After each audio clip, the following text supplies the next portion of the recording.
What are the signs that a person has become emotionally sick, emotionally ill? There's an inner emptiness, an inner torment, which means their emotions are all over the place and out of control. Let's understand this.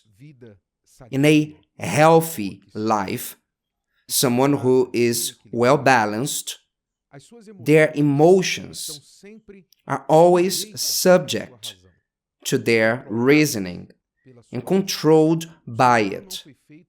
The human being was not made to be controlled by their emotions, but by their reasoning. God gave us a brain to control us with intelligence. Emotions have their place and their time, and this place is not in control of our lives. This role is not to be the boss of our lives. So someone who lives emotionally healthy is controlled by their reasoning, and their emotions are always subject to their rational. So one of the main signs that the person has become emotionally sick is that they become controlled by emotions, and the reason obeys the emotion. They begin to do what they feel. They are controlled by what they feel and not what they know, what they understand is right. For example, how does a person accept an abusive relationship? How do they accept to be mistreated, at times physically assaulted, exploited financially, emotionally, and verbally humiliated? How does a person accept to be in an abusive relationship when everyone around them, family members, friends, those who see their state, see as clear as they, that they must come out of this situation, that they should not subject themselves to that? So how do they accept that? They accept that because they don't govern themselves through their reasoning, but through their emotional. Their feelings are in control of their lives and not their reasoning. So this is just one example of many others. One of the main signs is this: the person is being controlled by their emotions and not by their reasoning. And within this group of people controlled by emotions are those who are with the emotions on edge, and those who are anesthetized. So let's go. Those who are with their emotions on edge, they cry at all times. The signs of their emotions are: the person cries all the time for anything. When they receive bad news, they cry. When they are watching the news, they cry. There's nothing to do with their reality, but they become emotional with that.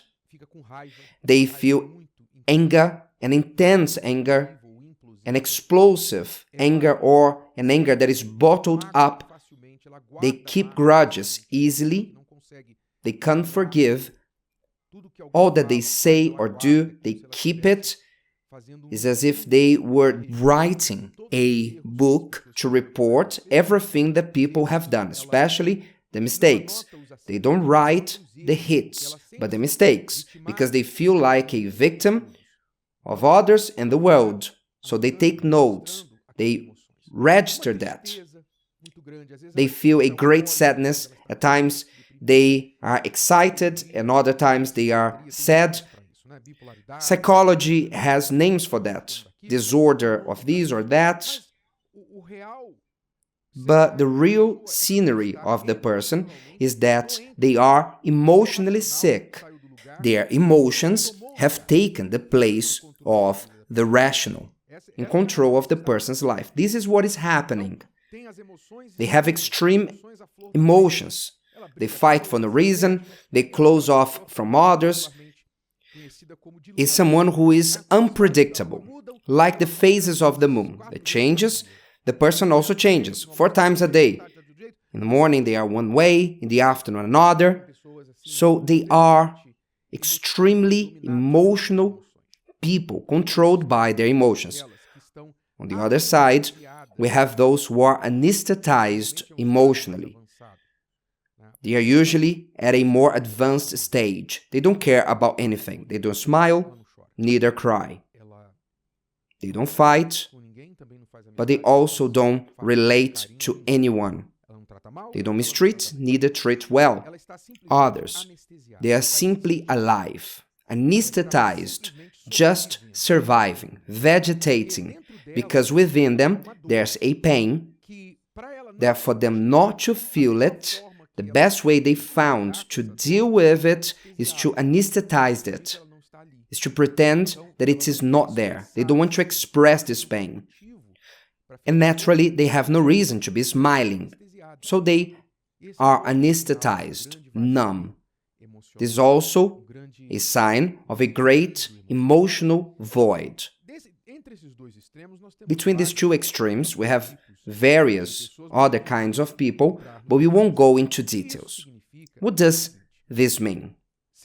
Whatever the emotional state of the emotional sickness that you might be experiencing, if you are in this condition or you live with someone in this condition, what needs to happen is that you need to be healed inwardly, and things may be in the right place. Your emotions be in the state of being obedient to your rational, that your mind, your reasoning may be strengthened and be able to return to have dominion over your feelings, because feelings, we will have them in one way or another, but we need to learn how to manage them.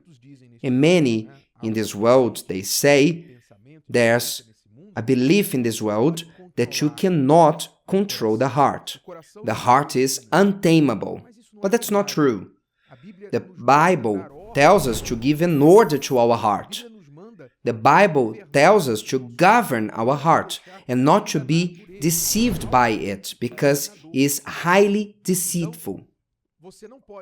Therefore, you cannot give in to this kind of thought that says you are sensitive, so you need to give space for your feelings. People must understand you. It doesn't matter if you shout, if you close yourself off, if you are unbearable. The problem is not with you. The problem is with the world that does not understand you. This is the idea that strengthens, reinforces this emotional sickness that is in the person, that tells them, you are not sick, you are born like this, you are like this, and the world must understand you. Then, with this thought, many are rooted in their way of being, and they are convinced that this is normal, and even if they understand that it's not normal, they think, there is nothing I can do about it, this is who I am, I was born like this and I will die like this, and that's not true. It's not true because inside you are emotionally sick and you must be healed. And how can you be healed? You must bring your soul, your heart, to the one who changes the heart. God promises to change our heart. Did you know that? God promises to change your heart, to take the fragile, hurt heart that suffered so much in life. Your heart, the way it is, God promises to take this heart and change it, to do a spiritual transplant. You have the same physical heart, but emotionally, you have a new heart, a new mind, a new emotional side. From scratch, with your head in control and the emotional in its place. God promises to do that. If you read in Ezekiel chapter 36 and verse 26 in your Bible, God promises precisely this. And he says, pay attention. I will give you a new heart and put a new spirit within you. So you can see that at times The heart needs to be changed, and at times, even the spirit of the person must be changed. A new spirit. I will take the heart of stone out of your flesh. The anesthetized heart that I was speaking about, and I will give you a heart of stone. In other words, a heart that will feel without getting sick. A heart controlled by the Spirit of God and a sound mind. God can do that and wants to do that. Would you like to receive this heart transplant from an old one to a new one? I make this proposal to you. Would you like that? Then pay attention. This Sunday, June 23rd, we will have the day to fill the void.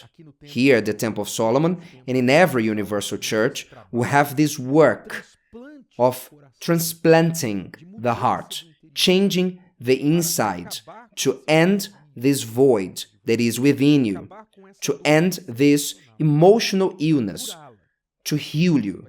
You will be healed. Your soul and heart will be healed, but you must come to the hospital. You must come. You have to come to the doctor of doctors. And this Sunday, June 23rd, this will happen. I invite you to be with us at the Temple of Solomon, 9:30 in the morning, or 7 a.m., or 6 p.m., or any universal church. The day to fill the void. When this happens, when this healing happens in you, never again you will be sick emotionally. You will go back to a balanced state, to be in control of your life, and finally your life will move on and come out of this vicious cycle. If today's video helped you and you know someone that could benefit from it, share it with them, and if you haven't subscribed to the channel, you may do so now. See you later.